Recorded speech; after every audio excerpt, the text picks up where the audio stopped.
நீ எவ்வளவு தான் கிறிஸ்தவன் என்று சொல்லி மார் தட்டி கொண்டாலும் உனக்குள்ளே பகை இருந்துச்சுன்னா போக முடியாது. எவ்வளவு தான் நான் 40 வருஷம் விசுவாசி, 50 வருஷம் விசுவாசி, நான் ஜெபிக்கிறேன், நான் அதை செய்யறேன். ஏய், எவ்வளவு தான் விசுவாசியா இருந்தாலும்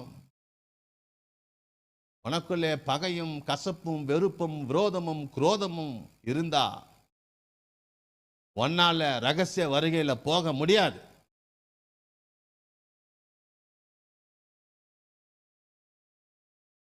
இது பிசாசின் தந்திரம்.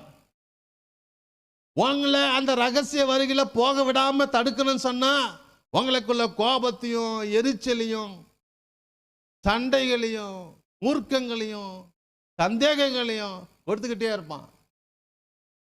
அதை தெரியாம நீங்க என்ன பண்றீங்கன்னா அவனுக்கு ஏத்த மாதிரி நீங்க போய்